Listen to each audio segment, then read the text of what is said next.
जय भोलेनाथ। स्वागत है आप सभी का बरगदेश्वर महादेव मंदिर उन्नाव के YouTube चैनल पर। आज हम अपने दैनिक प्रवचन में पद्म पुराण का पावन पाठ आरंभ कर रहे हैं। हमारा उद्देश्य है कि 18 पुराणों का ज्ञान हम रोजाना आप तक वीडियो के माध्यम से पहुंचाते रहें। हर दिन शाम 5 बजे नई वीडियो और शाम 7 बजे लाइव आरती दर्शन भी अवश्य देखें। चलिए भक्तिपूर्ण यात्रा की ओर बढ़ते हैं। जय भोलेनाथ। ओम श्री परमात्मने नमः। संक्षिप्त पद्म पुराण। भूमिखंड। शुक्ला के स्वामी का तीर्थयात्रा से लौटना और धर्म की आज्ञा से शुक्ला के साथ श्राद्धादि करके देवताओं से वरदान प्राप्त करना। अध्याय 66। भगवान श्री विष्णु कहते हैं, राजन, ट्रिकल वैश्य सब तीर्थों की यात्रा पूरी करके अपने साथियों के साथ बड़े आनंद से घर की ओर लौटे। वे सोचते थे, मेरा संसार में जन्म लेना सफल हो गया, मेरे सब पितर स्वर्ग को चले गए होंगे। वे इस प्रकार विचार कर ही रहे थे कि एक दिव्य रूपधारी विशालकाय पुरुष उनके पिता पितामहों को प्रत्यक्ष रूप से बांधकर सामने प्रकट हुए और बोले, वैश्य, तुम्हारा पुण्य उत्तम नहीं है, तुम्हें तीर्थ यात्रा का फल नहीं मिला, तुमने व्यर्थ ही इतना परिश्रम किया। ये सुनकर कृकल वैश्य दुख से पीड़ित हो गए। उन्होंने पूछा, आप कौन हैं जो ऐसी बात कह रहे हैं? मेरे पिता पितामह क्यों बांधे गए हैं? मुझे तीर्थ का फल क्यों नहीं मिला? धर्म ने कहा, जो धार्मिक आचार और उत्तम व्रत का पालन करने वाली, श्रेष्ठ गुणों से विभूषित, पुण्य में अनुराग रखने वाली तथा पुण्यमयी पतिव्रता पत्नी को अकेली छोड़कर धर्म करने के लिए बाहर जाता है, उसका किया हुआ सारा धर्म व्यर्थ हो जाता है, इसमें तनिक भी संदेह नहीं है। जो सब प्रकार के सदाचार में संलग्न रहने वाली, प्रशंसा के योग्य आचरण वाली, धर्म साधन में तत्पर, सदा पातिव्रत्य का पालन करने वाली, सब बातों को जानने वाली तथा ज्ञान की अनुरागिणी है, ऐसी गुणवती, पुण्यवती और महासती नारी जिसकी पत्नी हो, उसके घर में सर्वदा देवता निवास करते हैं। पितर भी उसके घर में रहकर निरंतर उसके यश की कामना करते रहते हैं। गंगा आदि पवित्र नदियां, सागर, यज्ञ, गौ, ऋषि तथा संपूर्ण तीर्थ भी उस घर में मौजूद रहते हैं।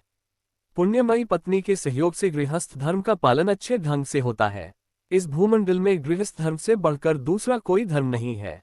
वैश्य, गृहस्थ का घर यदि सत्य और पुण्य से युक्त हो तो परम पवित्र माना गया है। वहां सब तीर्थ और देवता निवास करते हैं। गृहस्थ का सहारा लेकर सब प्राणी जीवन धारण करते हैं। गृहस्थ आश्रम के समान दूसरा कोई उत्तम आश्रम मुझे नहीं दिखाई देता।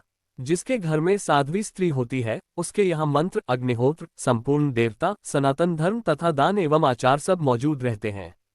इसी प्रकार जो पत्नी से रहित है, उसका घर जंगल के समान है।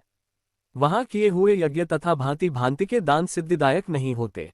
साध्वी पत्नी के समान कोई तीर्थ नहीं है, पत्नी के समान कोई सुख नहीं है तथा संसार से तारने के लिए और कल्याण साधन के लिए पत्नी के समान कोई पुण्य नहीं है। जो अपनी धर्मपरायणा सती नारी को छोड़कर चला जाता है, वह मनुष्यों में अधम है। गृह धर्म का परित्याग करके तुम्हें धर्म का फल कहाँ मिलेगा? अपनी पत्नी को साथ लिए बिना जो तुमने तीर्थ में श्राद्ध और दान किया है, उसी दोष से तुम्हारे पूर्वज बांधे गए हैं। तुम चोर हो और तुम्हारे ये पितर भी चोर हैं, क्योंकि इन्होंने लोलुपतावश तुम्हारा दिया हुआ श्राद्ध का अन्न खाया है। तुमने श्राद्ध करते समय अपनी पत्नी को साथ नहीं रखा था। जो सुयोग्य पुत्र श्रद्धा से युक्त हो अपनी पत्नी के दिए हुए पिंड से श्राद्ध करता है, उससे पितरों को वैसी ही तृप्ति होती है जैसी अमृत पीने से, इसमें तनिक भी संदेह नहीं है।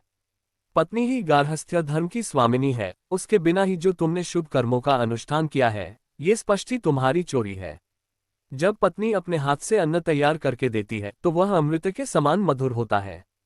उसी अन्न को पितर प्रसन्न होकर भोजन करते हैं तथा उसी से उन्हें विशेष संतोष और तृप्ति होती है। अतः पत्नी के बिना जो धर्म किया जाता है वह निष्फल होता है। ट्रिकल ने पूछा, धर्म अब कैसे मुझे सिद्धि प्राप्त होगी और किस प्रकार मेरे पितरों को बंधन से छुटकारा मिलेगा? धर्म ने कहा, महाभाग, अपने घर जाओ। तुम्हारी धर्मपरायणा पुण्यवती पत्नी शुक्ला तुम्हारे बिना बहुत दुखी हो गई थी, उसे सांत्वना दो और उसी के हाथ से श्राद्ध करो। अपने घर पर ही पुण्यतीर्थों का स्मरण करके तुम श्रेष्ठ देवताओं का पूजन करो, इससे तुम्हारी की हुई तीर्थ यात्रा सफल हो जाएगी। भगवान श्री विष्णु कहते हैं, राजन, यो कहकर धर्म जैसे आए थे वैसे ही लौट गए, परम बुद्धिमानी। ट्रिकल भी अपने घर गए और पतिव्रता पत्नी को देखकर मन ही मन बहुत प्रसन्न हुए। शुक्ला ने स्वामी को आया देख उनके शुभागमन के उपलक्ष्य में मांगलिक कार्य किया। तत्पश्चात धर्मात्मा वैश्य ने का धर्म की सारी चेष्टा बतलाए। स्वामी के आनंददायक यह वचन सुनकर महाभागा शुक्ला को बड़ा हर्ष हुआ। 5. उसके बाद कृकल ने घर पर ही रहकर पत्नी के साथ हो श्रद्धापूर्वक श्राद्ध और देव पूजन आदि पुण्य कर्म का ने अनुष्ठान किया। इससे प्रसन्न होकर देवता, पितर और है मुनिगण विमानों के द्वारा वहां आए और महात्मा कृकल व और उसकी महानुभावा पत्नी दोनों की सराहना करने के लगे। मैं, ब्रह्मा तथा महादेव जी भी अपनी अपनी पी देवी के साथ वहां गए। संपूर्ण देवता उस सती के भी सत्य से संतुष्ट थे।